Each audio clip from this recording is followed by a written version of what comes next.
What's going on, Nerd Squad, and welcome back to Top 10 Nerd. The Eternals, they make their Marvel Cinematic Universe debut this November, hopefully, if it's not delayed anymore. And fans have been eagerly awaiting since its initial release back in November 2020. We almost saw it then, we're so close. So what can we expect to see on the big screen? Who are these guys? Well, here to fill you in, I'm Taylor McWatters, and here are the top 10 shocking Marvel's Eternals facts you need to know. Kicking off the list at number 10, Celestial Origins.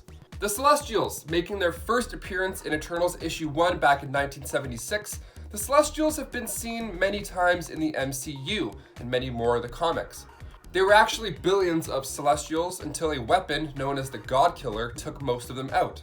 They are powerful extraterrestrial cosmic beings, and they're massive. They're the ones who created the Eternals and the Deviants, who I'll get into a little bit later. So these space gods are around 1,000 feet tall, give or take. We even see the inside of one of their heads up close and personal in the MCU.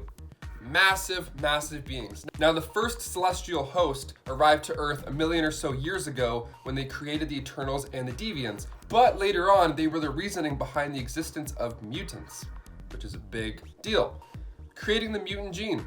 The second host on Earth sunk Atlantis, so, a bit less fun.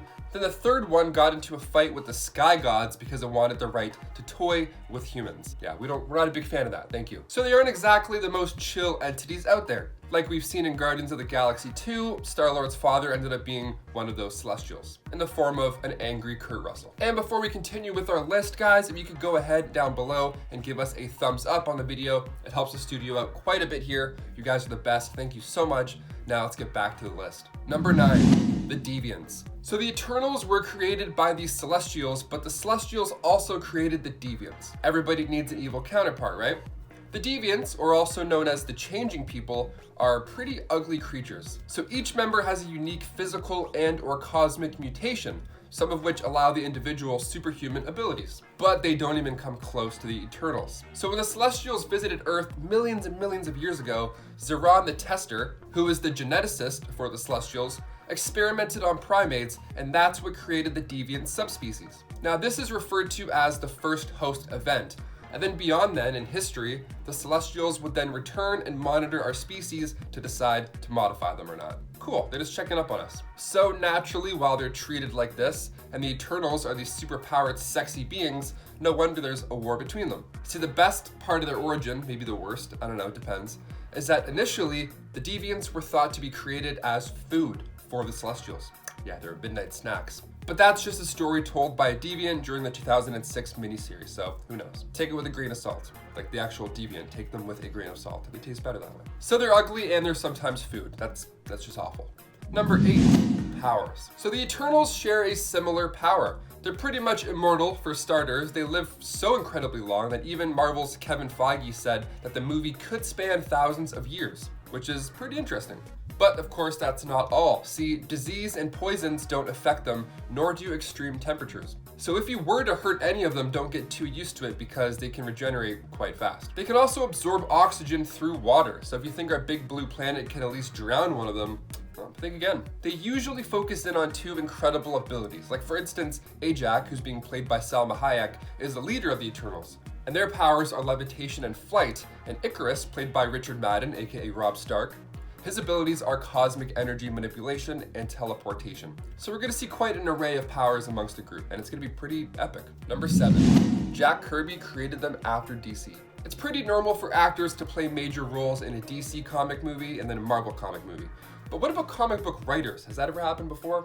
Yes. Legend Jack Kirby actually spent a little bit of time over at DC when he created the Fourth World Saga, which included Mr. Miracle, the Forever People, and the New Gods. Now, once he returned to Marvel, he was inspired by the large-scale cosmic sci-fi elements and thus began to write and draw the Eternals, which made its first Marvel debut back in 1976. See, Kirby's idea was to publish it in European-styled volumes, and he didn't want it to cross over with other Marvel characters or events. just to be its own independent thing. So while Jack Kirby launched the Eternals initially, like most comic book events or characters, it ends up being redone in order to grow, or in this case, to get a little bit weaker. So Neil Gaiman reintroduced readers to the Eternals in the early 2000s, and this time around, he put them on modern day Earth with no recollection of their past or powers. And this is what I think we might see in the MCU a bit. Maybe it'll end like this. Maybe their whole timeline will end, and then at the very end you'll see that it's like taking place during Captain Marvel or some other prequel stuff. Who knows? They can kind of do what they want. They're kind of doing what they want. It's pretty impressive. Number 6, they created the Uni-Mind. The Uni-Mind is the Celestials' greatest gift to the Eternals. It's made of light, mind, and pure energy. Now this is created when a group of Eternals come together and join their intelligence and will.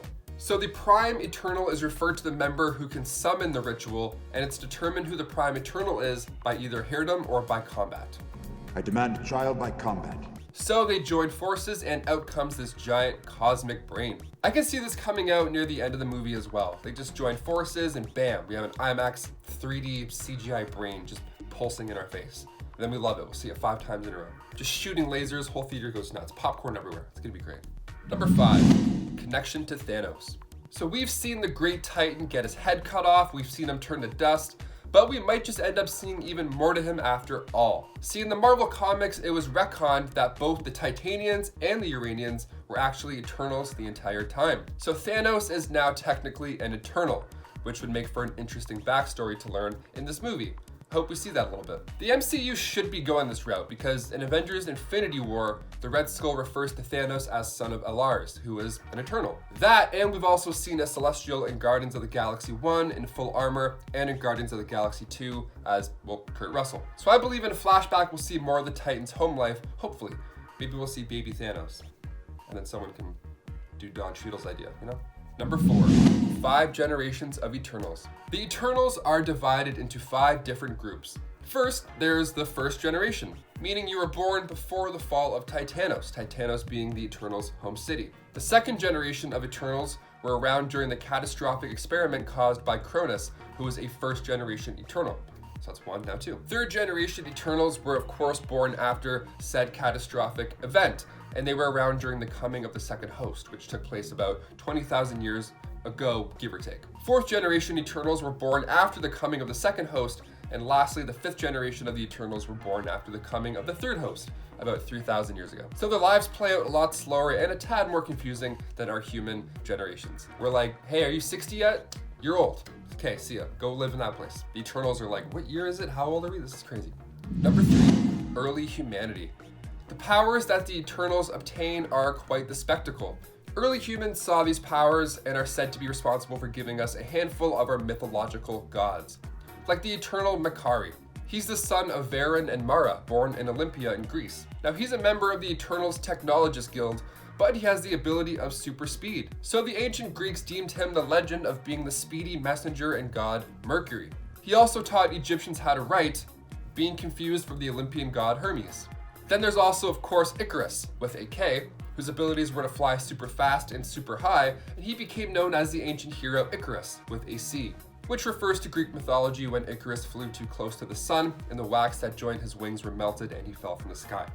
So these things come from the Eternals. Number 2, limitations. While it's cool to be pretty much immortal and all, every being has their limitations in some way, be it physical or moral. In the recent retcon of the Eternals, there's a limitation on their power, and I hope this is the same for the upcoming movie. So they're programmed so that they cannot attack their celestial masters for any reason. Any attempt to do so will result in the Eternal shutting down. It's the defense mechanism of the Celestials' armor to thank for that. Another interesting rule here is that if a being attempts to attack a Celestial or engage in any way with it with hostility, the Eternals have to defend it. Even the Dreaming Celestial from the comics, although if it did wake up, it would mean the end of life on the planet, but they still had to defend it by program. And number 1, Kree and Skrull connection. The history of the Eternals ended up explaining a lot of backstory for Marvel's finest, including the mutants. But there's other alien races out there that the Celestials did experiments on in all parts of the universe, not just humans.